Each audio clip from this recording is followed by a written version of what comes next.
Hey everyone, welcome back. We have done over 4,600 kilometres. We've taken in 8 countries and it's taken us 12 days. It's just myself and Marley. And today the journey ends. This is a journey that has taken us all the way from Turkey across Europe. We've headed from Southern Europe right the way across to West Europe. And today we're going to take our final journey from Amsterdam on the overnight ferry to North East England in Newcastle. We'll then be meeting Gary and driving up to Scotland. Last time I left you, we were on day 10. We were in Basel in Switzerland and we were about to take the next train through to Frankfurt in Germany. We left Basel on the 11 a.m. train. It took us about 3 hours, arriving in Frankfurt around 2 p.m. in the afternoon. We didn't do any exploring, I'm sorry, I've got nothing to report there. It was pouring with rain. We were absolutely exhausted after the previous 2 days. If you've not seen them, jump back because we had travel nightmares trying to get through to Switzerland because of the floods. And the day before that, we'd been caught up in the riots in Milan. So there's 2 separate vlogs there.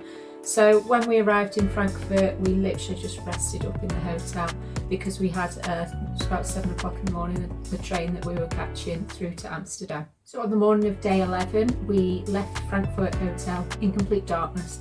It was 7 a.m. And we were catching a train through to Amsterdam, which took around 4 hours. But we did jump off on the stop before. We went to Utrecht. By Utrecht, you might say. Utrecht had a purpose. We had to get Marley his worming tablet to be allowed into the UK. So it was just a cheaper option. I thought, why not? It looked beautiful. So we actually explored Utrecht, which is in this video. So we'll take you along to have a look what that's all about. And we stayed in a lovely B&B in a place called Bilthoven. Utrecht is possibly one of the Netherlands' underrated yet most charming cities, and definitely fast growing. It's just a short train ride from Amsterdam. It's a secret gem with history, canals and culture, and of course bikes everywhere. If you've been to Amsterdam or the Netherlands, you'll understand cyclists everywhere, bikes leaning everywhere, and bike lanes take over the roads. You can't visit Utrecht without seeing the magnificent Dom Tower. It's the tallest church tower of the Netherlands.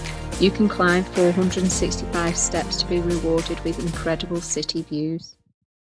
Only metres from Dom Tower, there's a quiet green escape. It's called Flora's Hof, Flora's Garden. It's perfect, full of flowers.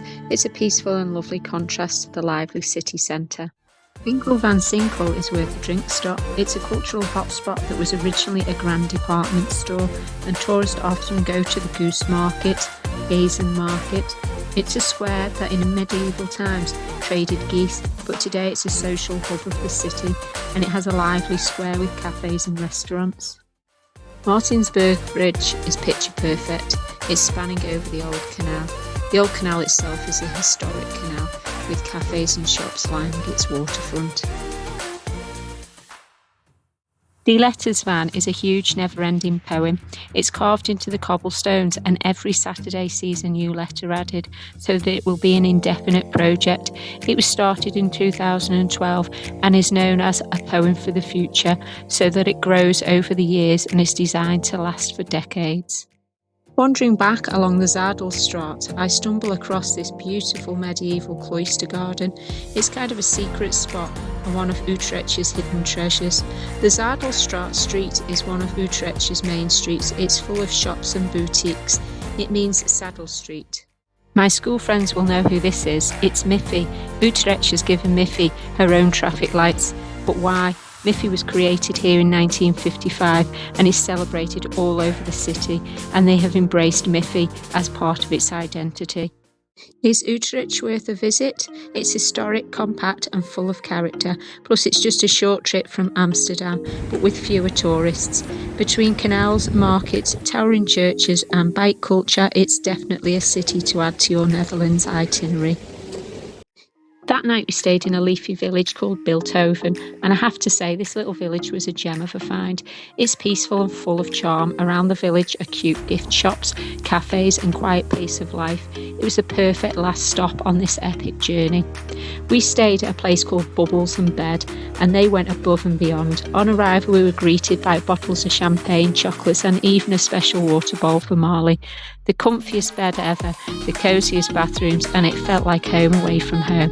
Before before we headed into our last day and our last destination of Amsterdam. So on day 12 was the final day of our journey. We took a short train journey from Utrecht up to Amsterdam. We had a couple of hours to explore Amsterdam, which was beautiful, which we have vlogged, so stick around and you can see Amsterdam. And then we took the evening ferry from Amsterdam up to northeast England, Newcastle. It was an overnight ferry, and that was the final leg of our journey. And it docked early in the morning. Gary was there to meet us, and then we drove up to Scotland together. Arriving at Amsterdam Central Station, we only had about 3 hours to explore. Stepping out of the station, you are right by the city's historic canals. And just across the water, you already see the stunning Basilica of St. Nicholas. This is one of Amsterdam's first iconic sites as you step straight into the city centre. Amsterdam appears to be very multicultural, creating a calm yet chaotic vibe. There's bikes flying by, there's trams ringing, everyone's on the move.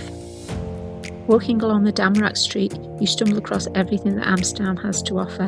It's really easy, well laid out city. Dam Square is the heart of Amsterdam. It's a bustling hub of history, culture and life. Dominating the square is the Royal Palace, originally the City Hall in the 17th century and later transformed into a palace. Opposite the palace stands the National Monument, a solemn white stone pillar honouring the victims of World War II and centre of the remembrance ceremonies.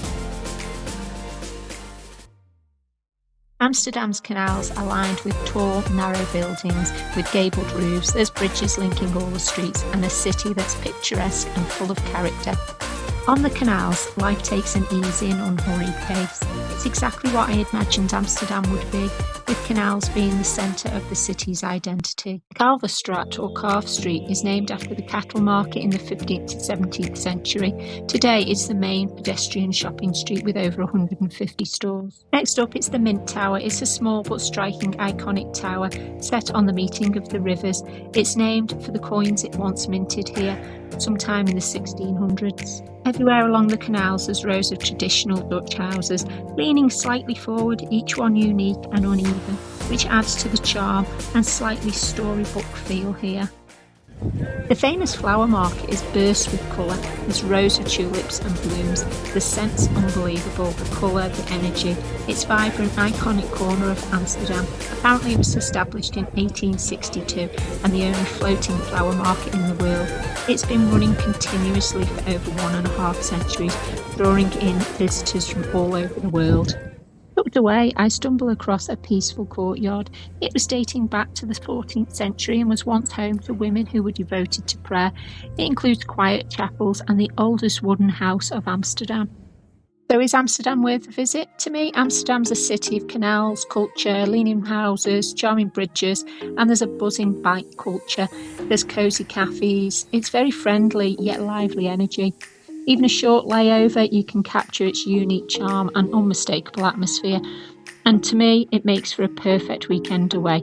Don't let its reputation fool you. Amsterdam is an incredible experience that's full of unforgettable sights. That's the end of our day in Amsterdam. We were now heading for our overnight ferry, the very last leg of our journey. We had a 40-minute bus journey to the IJ port. We were boarding at 4:30, but went off to find our cabin and we were departing for 5:30. This is the Amsterdam to Newcastle route, approximately 300 miles and taking 16.5 hours. Of course, there was time for a beer and check out the onboard facilities.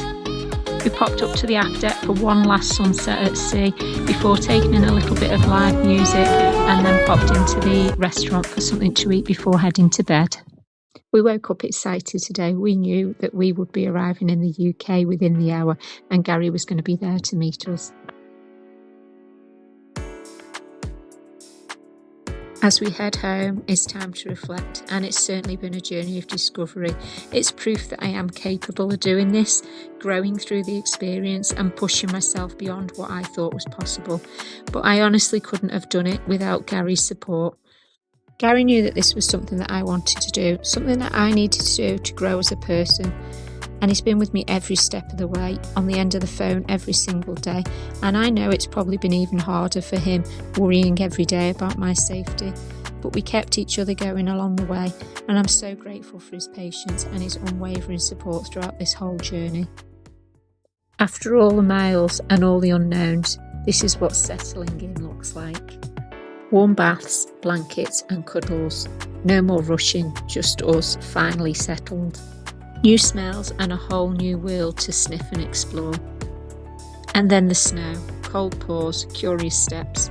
Marley's in Scotland now. He's safe, he's calm, and exactly where we were all meant to be. And for me, it's Christmas lights, friendships and new beginnings. If you haven't already, then please go ahead and scan this QR code to subscribe. You can also click the subscribe button in the link and ring the bell so you never miss a video. If you want sneak peeks, don't forget to follow along on our new Facebook page, Gary and Emma's Adventures. Hop over there as we've got an exciting European road trip coming up very soon and we'd love to take you along on the journey with us. Thanks so much for watching. As the festive season approaches, Gary and I wish all our friends, family and followers a joyful and peaceful time. Thank you for your support and for sharing in our adventures this year.